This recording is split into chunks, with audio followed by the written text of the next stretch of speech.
Hey everybody, welcome to The Bottom Line. Michael Noland here. Tonight we're going to be covering the Beatles' second masterpiece, Rubber Soul.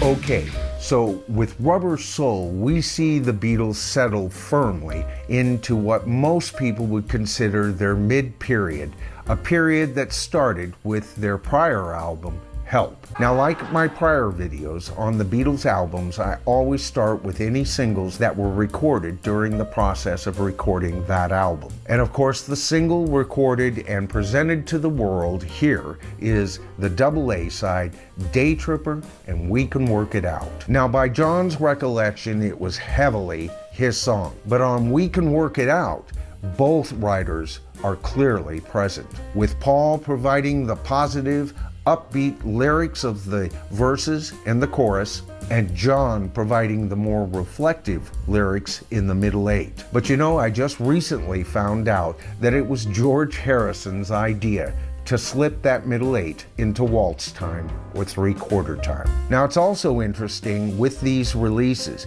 In Britain, Day Tripper was the clear winner, and by a ratio of 2-1. But over in the United States, by the same ratio, We Can Work It Out was the clear winner. So the first track off the bat is Drive My Car. Now, although the origin of this song was from Paul, this is heavily co-written by John as well. Of course, here we see John's influence where there is a role reversal between the man and the woman in the song. Now, of course, the instrumentation so far on the album remains pretty consistent with what the Beatles could do live. But the instrumentation is also more inventive in this song. Now, there was some debate as to who played piano on this, suggesting that maybe it was Paul, but studio records indicate that it was probably John, and I love the piano playing on this song. All right, so the next song on the album is, of course, Norwegian Wood,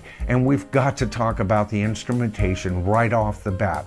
That, of course, is the addition of the sitar, played by, of course, George Harrison. Now, this song is John's attempt to write about an illicit affair he was having with a female reporter at the time. But it was Paul's idea to have the person within the song burn the woman's apartment down at the end. And of course, this provided the observant listener with a little bit of Beatle dark humor. Now, it's interesting. Norman Smith, the Beatles recording engineer at this time, said he had a hell of a time getting that sitar recorded. Either it wouldn't show up on the dial or it would bury the dial. But in the end, he did a fine job and the recording is very clean. Of course, next up is Paul's magnificent You Won't See Me, a song based on his relationship with actress Jane Asher, one of two on the album. But you know, right here is where we really got to talk about Paul's bass playing,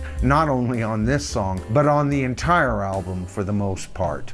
Here we see him taking on a melodic approach, and really, this is where we see Paul McCartney as the king pop rock bassist of his time. Now, it's also important to listen to Ringo's drums. Not only are there triplets played there, but they sound more powerful. Again, engineer Norman Smith to the rescue, this time using a Fairchild limiter on Ringo's drums. Geoff Emerick was known to use the Fairchild limiter all the time. It was part of his sound. But here we see Norman Smith beat him to the punch, at least on one song. Up next, John's magnificent, and I don't use that word lightly, Nowhere Man. Now, John recalls that he was desperately trying to write a song one evening, totally giving up finally, thinking he was nothing. He went to bed thinking he was a real nowhere man.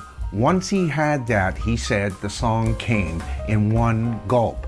Now, the song has traditional instrumentation, but that's where traditional ends with this song. First of all, the song starts off with a cappella three-part harmony. But not only that, the guitars were recorded with high treble gain that only adds sparkle to a song that more than hints of the psychedelic sound the Beatles would later explore. Okay, next up is George Harrison's first of two songs on this album, Think for Yourself. Here, the Beatles start getting a bit exotic with the instruments they're playing. John providing keyboards on an electric Vox organ, and Paul providing bass guitar here, but then overdubbing on top of that original bass a fuzzbox bass line. Here, Paul said he was trying to achieve a Motown type of sound, and he certainly does on this song. George Harrison's writing has matured quite a bit on this song, his lyrics reflective as always. Next up, of course, is the song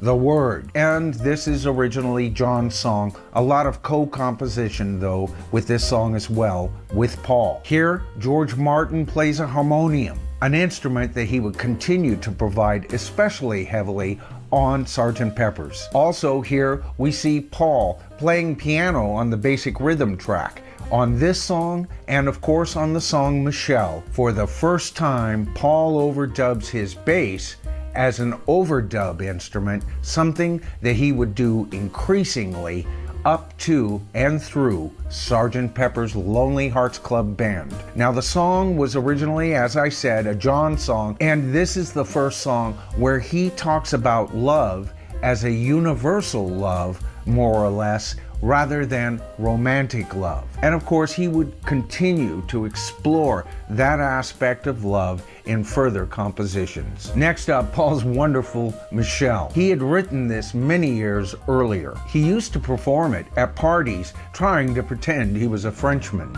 to impress the girls. It was at this point that John suggested he dust off that song and provide some lyrics for it because the melody wasn't bad. Here, of course, is the second time that Paul overdubs his bass, and he really goes to town on this in a very subtle way. Of course, Paul provides French words in this song. Paul went to a friend who spoke French, and she suggested certain lines, and between the two of them, they worked out the final lines. Now, the next song on the album, of course, is What Goes On, and it's probably the weakest song on the album, but you know, I've come to appreciate this song over the years, and that's because it sounds very similar to some of the country western covers that Ringo had recorded previously. But this time, it was written by John and Paul, oh yeah, and Ringo. Now, in later interviews, Ringo admitted that he probably provided about 5 words for the song, helped with the rhythm, and that was about it. But you know, as a Carl Perkins-like type of tune, it's not bad. Up next, the song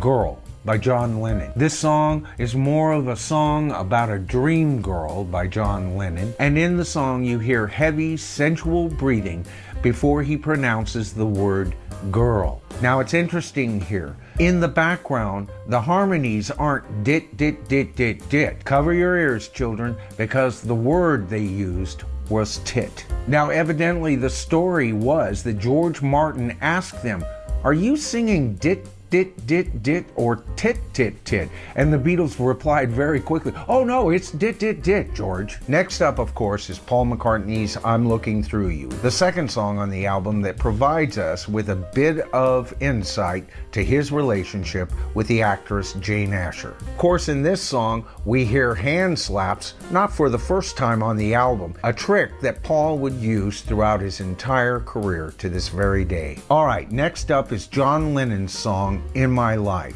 Now, John claimed total authorship of this song. Paul thoroughly disagreed with him, saying that John had written the lyrics prior and that he, Paul, had provided the melody and chord structures for the song. But you know, a careful listen to this song tells me that John Lennon certainly had a hand in the melody, because there are far too many John Lennon notes in this song for him to have not had at least partial participation in developing the melody of this song. Of course, after this is the song Wait. Now, it's interesting. Wait was recorded during the Help album and was almost included on there. Now, generally, this song is seen as an equal composition between John and Paul, However, Paul remembers writing it in the Bahamas and doesn't remember John participating in the writing of it. Of course, next up is George Harrison's If I Needed Someone. Here we see George continually progress as a songwriter.